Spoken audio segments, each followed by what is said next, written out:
बिस्मिल्लाहिर्रहमानिर्रहीम। अस्सलाम वालेकुम। ये मेरा एक पॉट है जिसमें मैंने डिफरेंट किस्म के सकुलेंट्स लगाए हुए हैं। तो अब मैं चाह रही थी इसकी अरेंजमेंट थोड़ी सी इनकी जो है वो चेंज कर दी जाए, क्योंकि एक चीज़ देख देख के आप बोर भी हो जाते हैं और हमारे प्लांट्स को अब न्यू जो होती है उनके न्यू घर की भी ज़रूरत होती है। तो इसलिए फिर इसमें मैं वो प्लांट्स लगाऊंगी। ये एचेवेरियास के गोस्ट प्लांट के बेबीज़ हैं और इनमें मैं वो प्लांट्स लगाऊंगी जिनकी नीड तकरीबन मिलती जुलती होगी और जो लीफ से प्रोपगेशन होती है उनके काफ़ी ज़्यादा हेड्स बन जाते हैं, जबकि हम अगर इनकी हेड चॉपिंग करते हैं तो एक ही हमें प्लांट मिलता है, जबकि उसकी जो ब्रांच होती है उस पर मल्टी जो होते हैं उसके बेबीज़ आ जाते हैं जहाँ से हमने उसका हेड चॉप किया हुआ होता है। और ये बहुत ज़्यादा अगर छोटी सी ब्रांच ये देखिए गिरी हुई थी टूट के, तो उस पर भी एक छोटा सा बेबी बन चुका है। इसका कुछ भी जो सकुलेंट्स होते हैं इनका कुछ भी ज़ाया नहीं जाता। इनके तमाम चीज़ें, इनके लीव्स, प्रोपगेशन, इनकी कटिंग्स, हेड चॉपिंग, इनकी हर एक हिस्से से हम प्रोपगेशन कर सकते हैं। तो हुवर्थियाज़ के बेबीज़ मैंने यहाँ पे लगाए हुए हैं, गैस्ट्रो हुवर्थियाज़ हैं और इसमें वो भी बहुत अच्छी तरह भर रहे हैं। इनकी भी बहुत अच्छी रूट्स बनी हुई हैं। तो बस इनको मैंने रीअरेंज करना है कि ये थोड़ी सी अपनी अच्छी सी शक्ल में आ जाएं। अगर हम एक पॉट में बहुत सारे प्लांट्स लगाते हैं तो हमने जो है उनकी जो रिक्वायरमेंट है सॉइल की और वाटरिंग की वो सारी सेम रखनी है। सेम जिनकी नीड है उनको हमने एक पॉट में लगाना है। अदरवाइज़ हम अलग-अलग डिफरेंट केयर वाले प्लांट्स को हम एक पॉट में नहीं लगा सकते। जैसे कि यहाँ पे मैंने टाइगर एलो के बेबीज़ लगाए हुए हैं, हुवर्थियाज़ के बेबीज़ लगाए हुए हैं और एचेवेरियास लगाए हुए हैं। तो इनकी नीड तकरीबन मिलती जुलती है। तो अगर हम इसमें सीडम लगा देंगे, सीडम वैरायटी को ज़्यादा वाटरिंग की ज़रूरत होती है, जबकि क्रैसुला फैमिली से जो बिलोंग करते हैं एचेवेरियास, उनकी रिक्वायरमेंट बहुत कम होती है और हुवर्थियाज़ की भी पानी की नीड बहुत कम होती है, सेम होती है इनकी। और एलोज़ जो गैस्टर एलोज़ हैं उनकी भी रिक्वायरमेंट इनसे मिलती जुलती होती है।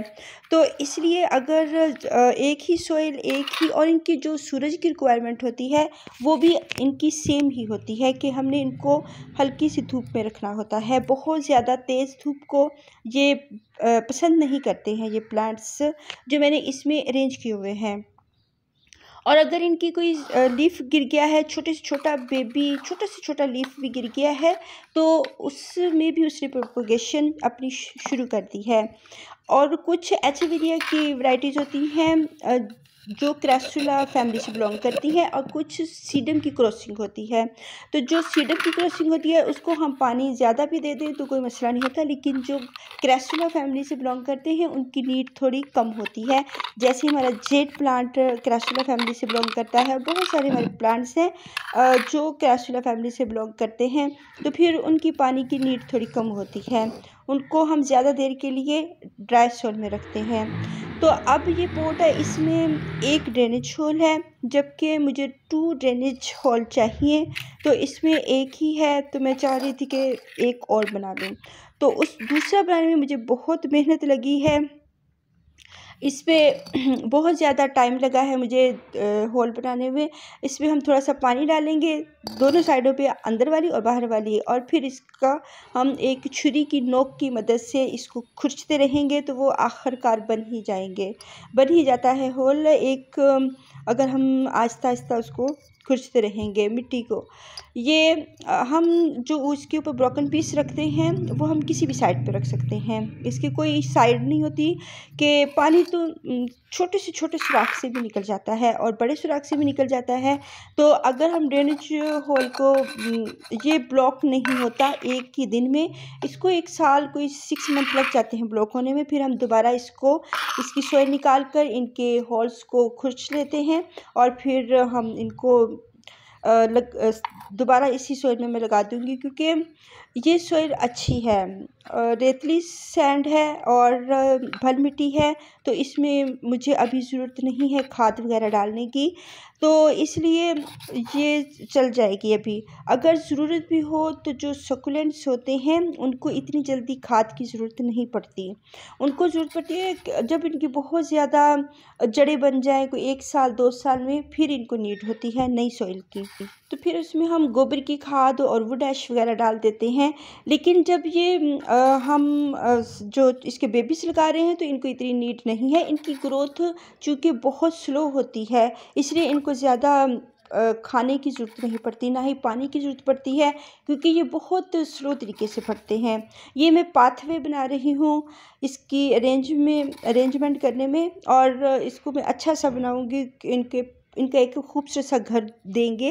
इनका होम स्वीट होम प्लांट्स का उनको भी एक बहुत खूबसूरत से घर की ज़रूरत होती है। तो एक तो चेंज हो जाएगा, और एक ये जो प्लांट्स हैं मैं और भी इसमें इजाफ़ा करूँगी, क्योंकि अब ये प्लांट मुझे थोड़े लग रहे हैं। तो इसके जो फैमिली जो होते हैं, एक ही फैमिली के इसमें हमने प्लांट्स लगाने हैं। तो सीडम जो फैमिली से बिलोंग करते हैं प्लांट, उनको थोड़ी नीड ज़्यादा होती है उनकी वाटरिंग की, और उनको जो है हम तो इसमें हम खाद में अभी ऐड नहीं कर रही। ये सॉइल अच्छी है और ये ठीक है इस अरेंजमेंट के लिए। सकुलेंट्स को बहुत ज़्यादा हम खादें वगैरह अगर देंगे तो वो अगर ड्राई सॉइल में पड़े रहते हैं तो वो यूज़ नहीं होती, उनका कोई फ़ायदा नहीं होता। या तो हम स्लो रिलीज़ फर्टिलाइज़र इसमें डाल दें, जो कि आहिस्ता आहिस्ता रिलीज़ होती रहें, और वो बहुत कॉस्टली होती हैं, जो ऑनलाइन मिल जाती हैं। तो इसलिए फिर वो इतनी कॉस्ट जो होती है, कॉस्टली जो फर्टिलाइज़र होती हैं, वो हमें ज़रूरत नहीं होती उनकी, क्योंकि हमारा इलाका ही गर्म है। जो ठंडे इलाके हैं, जैसे बाहर के इलाके हैं, यूरोपियन कंट्रीज़ होते हैं, वहाँ पे उनको थोड़ी सी हीट की ज़रूरत होती है, प्लांट को थोड़ी सी हीट देनी होती है, इसलिए वो उसमें खाद वगैरह डाल लेते हैं। जबकि हमारा तो एरिया ही गर्म है और इतनी गर्मी होती है, तो हमें ज़रूरत नहीं होती इनको खाद डालने की, बल्कि हम तो सिर्फ रेत में लगा रहे होते हैं, बाज़ औक़ात सैंड में लगा रहे होते हैं कि ये ठंडी जगह पे रहें, और उसको थोड़ा सा पार्शियल लाइट में रख देते हैं बहुत ज़्यादा गर्मी के दिनों में।